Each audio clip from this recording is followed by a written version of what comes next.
To millions of fans, Phil Robertson was the unfiltered patriarch who built a dynasty out of duck calls and backwoods wisdom. But behind the beard, the controversies, and the reality TV fame was a man whose journey began in brutal poverty and ended with a fortune that blindsided the very family who helped him create it. After decades of turmoil, public backlash, and health battles that pushed him to the edge, Phil's final chapter revealed a legacy nobody expected. What he left behind didn't just change his children's futures, it forced them to confront the real cost of everything he built. Phil Alexander Robertson came into the world on April 24, 1946, the fifth child of Merritt and James Robertson. He grew up in the small town of Vivian, Louisiana, surrounded by a level of poverty that most people today can barely imagine. The Robertsons lived without electricity, without steady access to basic necessities, and without regular trips into town. Their lives were grounded in the soil under their feet and whatever they could grow or catch. Yet through all that struggle, the family carried an almost surprising sense of joy. Phil often looked back on those years as simple but deeply fulfilling. In his book Happy, Happy, Happy, he described how, even though it was the 1950s, his family's way of life felt closer to the 1850s. And still, no matter the hardships, he remembered those days as happy ones. In high school, Phil became a standout athlete, a true force. He earned all-state honors in football, baseball, and track, which earned him a full scholarship to Louisiana Tech in Ruston. And here's where his story takes a twist that surprises most people. He became the starting quarterback ahead of none other than Terry Bradshaw, who would go on to become a Pro Football Hall of Famer. From 1966 to 1967, Phil was Louisiana Tech's guy under center.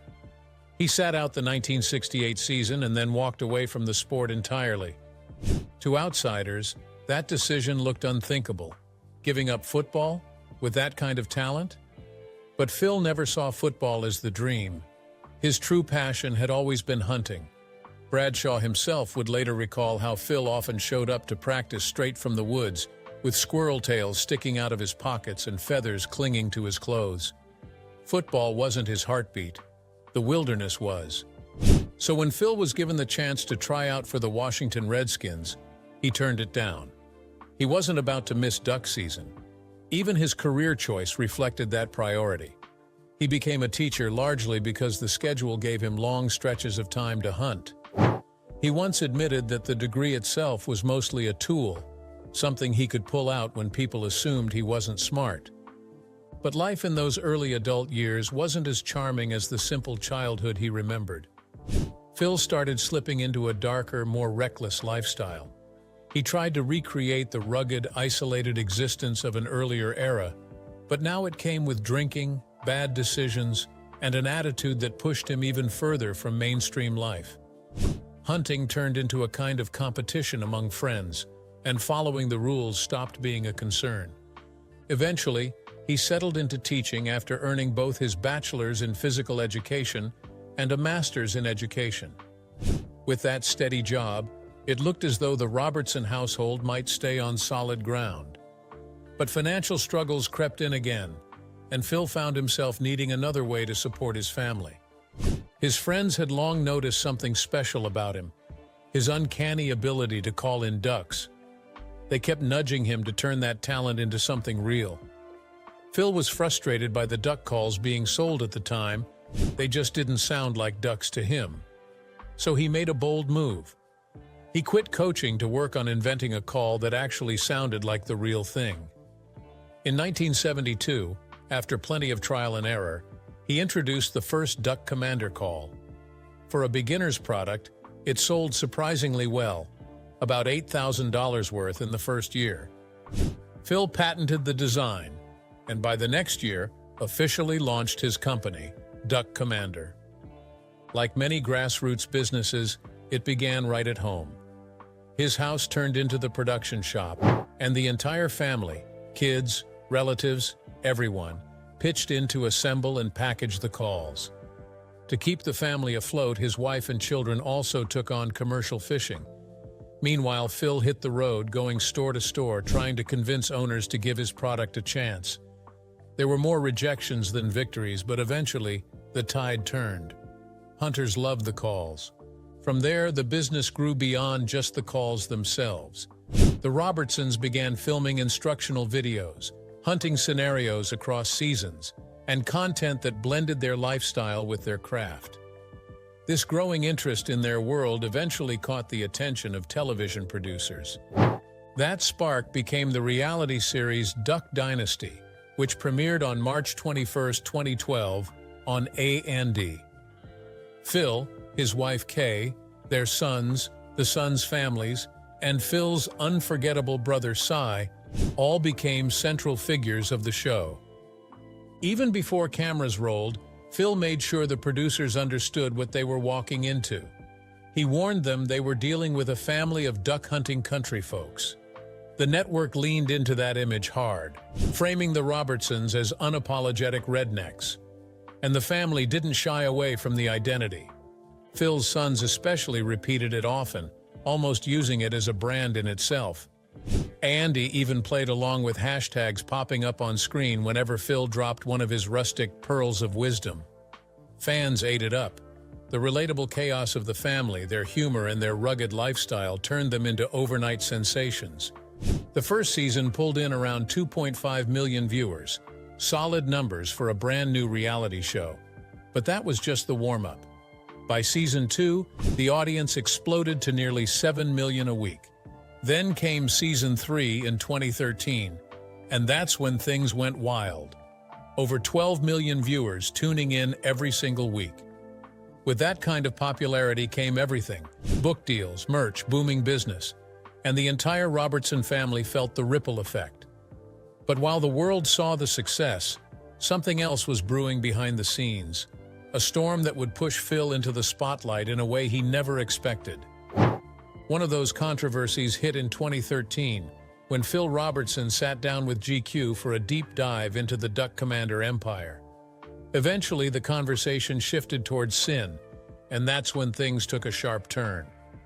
Phil listed off behaviors he believed fell under that category, and it was his comments about homosexuality that immediately dominated headlines.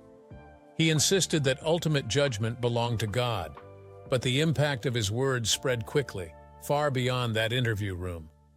What often gets left out of the conversation, though, is that the interview didn't just include anti-gay remarks.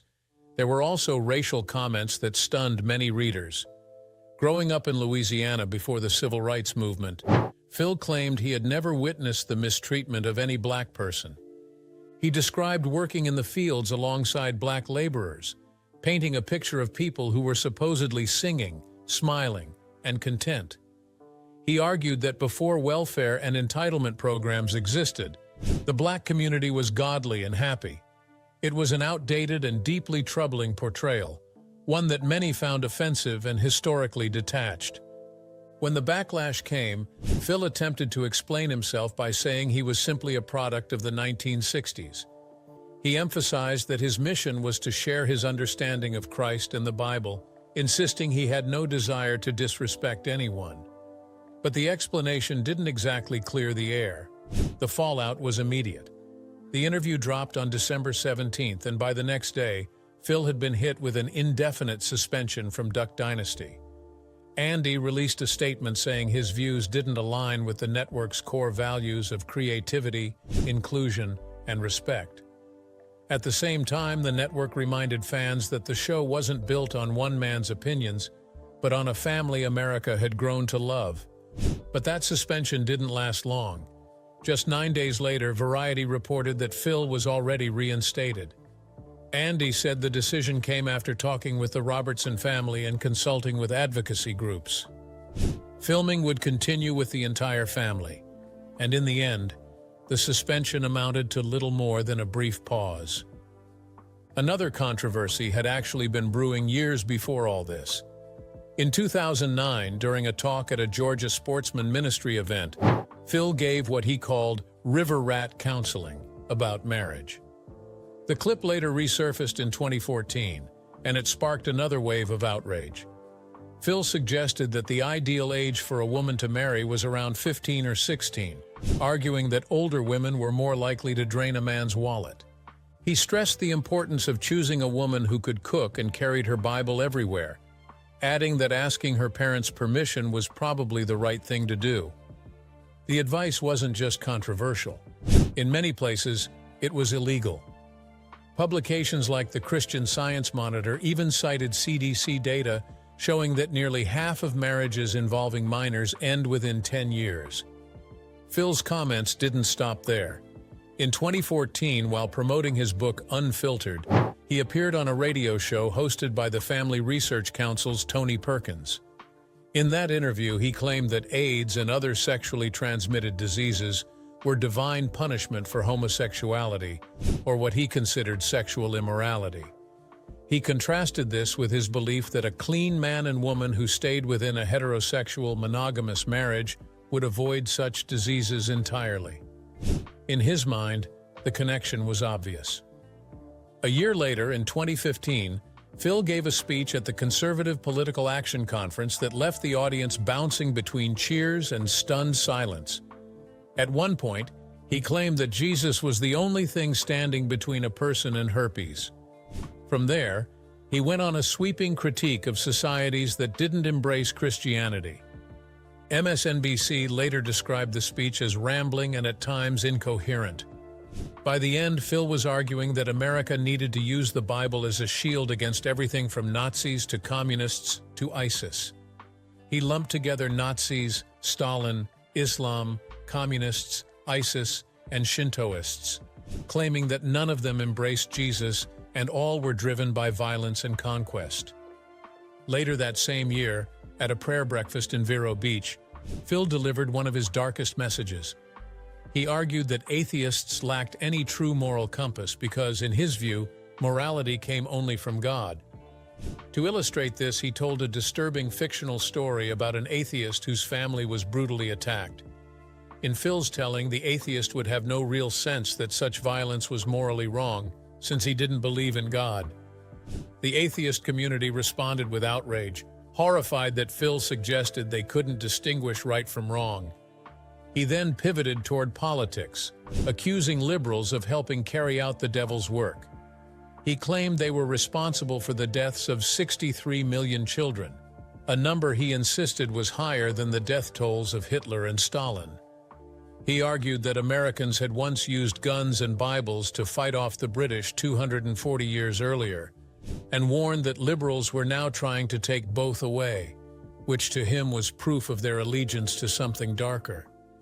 Instead of letting the wave of controversies settle, Phil kept doubling down. In 2016, the conversation shifted once again during his promotion of a film at the Cannes Festival. He defended all his previous statements and reaffirmed his belief that any sex outside heterosexual marriage was sinful. Around that same time, he condemned transgender bathroom policies, arguing that personal feelings didn't justify sharing a restroom with women and girls. A few months later, at the Western Conservative Summit, Phil brought up a statistic about 160,000 recent murders and connected it to what he saw as America's moral decline after the Supreme Court legalized gay marriage in 2015. And even with all the backlash he'd taken over the years, he held firm, saying he didn't hate gay people. He just believed he was pointing them toward the truth as he understood it. But soon after, the Robertson family would reveal something that shifted the entire conversation. The first major revelation was that Phil had been diagnosed with early-onset Alzheimer's disease. But that wasn't the only battle he was facing. Jace explained that his father had also been struggling with a long-standing mysterious blood disease that doctors still hadn't been able to fully identify. According to him, this condition had plagued Phil for years, and things had begun to worsen significantly. Jace said the family had assembled multiple medical teams to figure out what was going on, but the news they received wasn't hopeful. Every doctor reviewing Phil's tests agreed on one heartbreaking point. There was no cure for what he had. Even with that reality hanging in the air, Phil still wanted to be part of the podcast. Jace shared how he had tried to talk his dad through the situation, reminding him that he was in constant pain and struggling with memory. Phil, with a hint of weary humor, told him to tell him something he didn't already know. But the truth was tough. Phil was barely able to sit and hold a conversation, and walking had become almost impossible because of the pain. On top of that, the memory issues created a day-to-day challenge. Some moments were clear, others deeply foggy, and the family leaned heavily on doctors to help ease the pain and slow the dementia symptoms as best they could. At this stage, their focus had shifted to making him as comfortable as possible. The reality of Phil Robertson living with early-onset Alzheimer's sent a shockwave through the reality TV world. But the Robertsons had never been a family untouched by turmoil. Their history was full of hardship, abuse, violence, addiction, and loss. In many ways, struggle had been woven into their story from the very beginning. However, by January 2025, Jace Robertson revealed that Phil's health had taken another hit. He had fractured even more vertebrae in his back, adding to the serious injury he suffered in 2023 while trying to load an aluminum boat. And according to Jace on the Unashamed podcast, nothing about Phil's condition seemed to be getting better. By April 2025, the situation had become so difficult that the entire family shifted their focus. Their priority was no longer treatment or recovery. It was simply keeping Phil as comfortable as possible. During a particularly sobering episode of Unashamed with the Robertson family, Jace shared a blunt update that Taste of Country later highlighted. He explained that things had not been good at all. Whenever people asked how his parents were doing, Phil and Miss Kay, who had been battling her own recent health complications, he felt he had to respond honestly. He told listeners that the family was doing everything they could to make both of them comfortable, because that was all they could do at that point.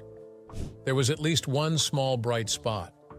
Miss Kay had begun to improve after a difficult hospital stay. She had suffered a fall that led to an infection, and the family had been deeply worried about her. According to Jace, she had been in very poor condition for a time, but that week had finally shown signs of progress. Her care was transitioning toward rehabilitation and physical therapy, along with efforts to help her regain her appetite. Jace admitted that the family had been preparing themselves for the worst. In those moments, it had felt frighteningly close. By May, Willie Robertson opened up to us weekly about everything the family had been navigating. It was clear they were cherishing every moment they had left with Phil. Willie explained how meaningful even the smallest moments had become, like a simple Saturday spent fishing with the grandkids. Those quiet, ordinary memories suddenly carried tremendous weight. He reflected on how easy it was for people to overlook these small moments of life. But when a loved one approached the end of their life, and especially when their mental clarity faded, those moments transformed into priceless gifts. Willie said the family was focused on soaking in every minute, staying present, and refusing to get lost in the busy rush of everyday life. Not long after those emotional reflections, the world learned that Phil Robertson had passed away at the age of 79. The bearded, camo-clad patriarch of Duck Dynasty, known for his hunting wisdom and polarizing presence, was gone. His son Willie and daughter-in-law Corey confirmed the news in a heartfelt post on May 25th. Soon after, the entire Robertson family released a joint statement. They shared that they were celebrating Phil's arrival with the Lord and thanked everyone whose lives had been touched by his faith, his testimony, and his message. They added that they were grateful for his life and committed to carrying on his legacy of loving God and loving others. The family chose to hold a small, private service at first, but they promised a public celebration of life for fans and supporters later on. As people reflected on Phil's impact, many also wondered about his financial legacy. Despite his recent health struggles, the fortune he built over decades was impressive. His wealth began with the creation of the Duck Commander brand, born from his belief that his own handmade duck calls outperformed anything sold in stores. ABC News once reported that Phil began whittling his first calls simply because he knew he could make something better. Andy later confirmed that the Duck Commander Company officially launched in 1973. That first year, Phil earned just $8,000 from his handcrafted calls. But he kept grinding, pitching retailers, building his reputation, and slowly turning a small passion project into a thriving business. Eventually, Duck Commander exploded in popularity. By the time Duck Dynasty premiered in 2012, the company had already secured contracts with major outdoor retailers across the country. Willie, who had joined the company early in sales, worked his way up to president and eventually CEO. He later created Buck Commander in 2006, a brand dedicated to deer hunting that expanded the family's influence even further. When Duck Dynasty debuted, everything changed. The show didn't just elevate the family, it catapulted their entire empire. By the end of 2013, Duck Commander's revenues had skyrocketed to nearly $400 million, with roughly half of that coming from Walmart alone. The Robertsons capitalized on the momentum, signing licensing deals for clothing, books, greeting cards, outdoor gear, and countless other products. The result was a financial windfall that dramatically increased the family's net worth.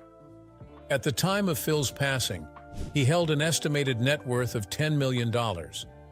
But his true impact could be seen in the wealth accumulated by his family members. Miss Kay held an estimated $15 million. Alan Robertson was estimated at $3 million. Willie sat at a massive $45 million, and Corey followed closely at $40 million. Their daughter Sadie held an estimated $1 million, while Jace and his wife were each estimated at $8 million. And Uncle Si, a breakout favorite from the show, also held an estimated $8 million. When looking at the big picture, it became clear that Phil Robertson's determination, starting with a simple handmade duck call, did far more than build his own fortune. It created a powerful financial foundation that shaped the lives of his entire family, setting them up with security, opportunity, and generational wealth long after his final days.